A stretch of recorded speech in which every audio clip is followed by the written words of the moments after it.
Most advice about building wealth sounds the same: spend less, earn more, invest early. And all of that is true. But after studying how people actually go from paycheck to genuinely wealthy, not lottery winners, not tech founders, just regular people who got ahead financially, what stands out isn't dramatic decisions. It's habits. Small, repeatable behaviors they do consistently, mostly without thinking. In this video, I'm going to walk you through 5 of those habits. Not generic advice. Specific behaviors that compound over time, and more importantly, why most people don't do them even when they know they should. Habit 1, they pay themselves first, automatically. Most people's relationship with saving goes like this: earn money, pay bills, spend on life, save whatever's left. And whatever's left is usually nothing.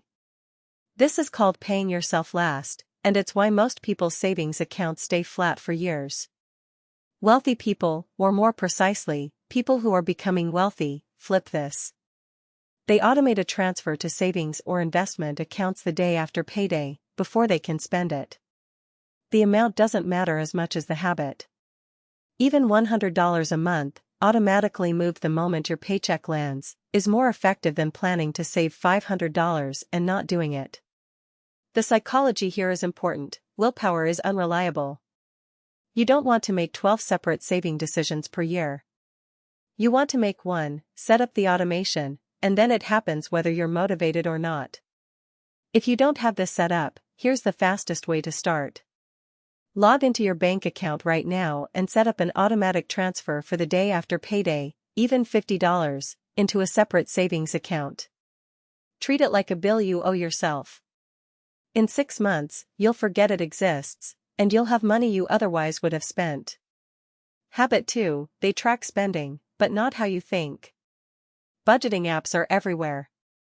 Most people download one, log a few purchases, forget about it for 2 weeks, feel guilty, and delete it. That doesn't work because it requires constant effort with no immediate reward. The habit that actually works is a monthly money review, not daily logging. Once a month, spend 20 minutes looking at where your money went.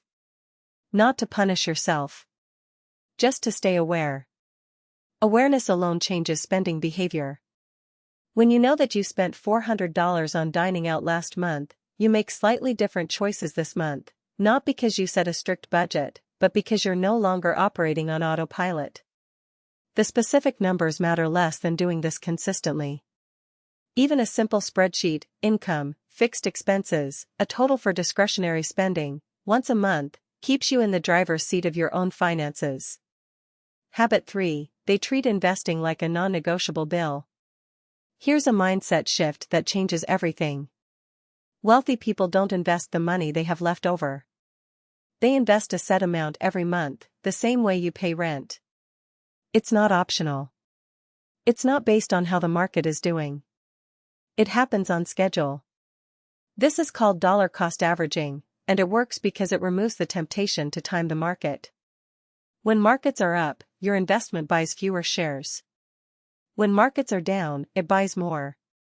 Over time, you accumulate more than you would if you waited for the right moment, which never arrives. The practical setup: a recurring monthly investment into an index fund or ETF through a brokerage account. Even $200 a month invested consistently from age 25 will grow to over $500,000 by retirement at average market returns. The key word is consistently. Habit 4, they don't lifestyle inflate every time their income goes up. This one is invisible but devastating. You get a raise. You upgrade your apartment. You lease a nicer car. Your expenses rise to match your income. Your savings rate stays flat. This is called lifestyle inflation, and it's why people earning $80,000 a year can still feel broke. The habit wealthy people develop is what some call saving half your raise. Every time your income goes up, a raise, a bonus, a side income, they commit to saving or investing at least half of the increase before adjusting their lifestyle. The other half goes to living better. This way, quality of life improves and the financial gap widens. A raise of $500 a month? Put $250 toward investments. You still live better, but you're also getting richer. Over 5 years, those choices compound into a meaningfully different financial position. Habit 5, they protect their downside first. Building wealth isn't just about growing money. It's about not losing it. And the habits that protect wealth are less exciting but arguably more important: maintaining an emergency fund, having adequate insurance, and not taking on high-interest debt. Every financial setback, a job loss, a medical bill, a car repair, that you're unprepared for sends you backwards. Not just financially but psychologically. The stress of financial emergencies makes it harder to think clearly, maintain good habits, and stay focused on long-term goals. The wealthy habit here is making sure the foundations are solid before reaching for growth. 3 to 6 months of expenses in cash. Health insurance. A plan for income disruption. These aren't exciting. But they're what let everything else work, because a single emergency won't undo years of progress. To wrap up, the 5 habits are: pay yourself first automatically, do a monthly money review, invest on a fixed schedule like a bill, save at least half of every raise, and protect your downside with a solid foundation.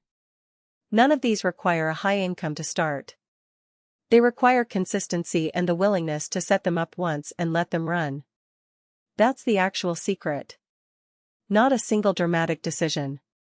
A series of small habits, repeated over years, that quietly build something most people only dream about.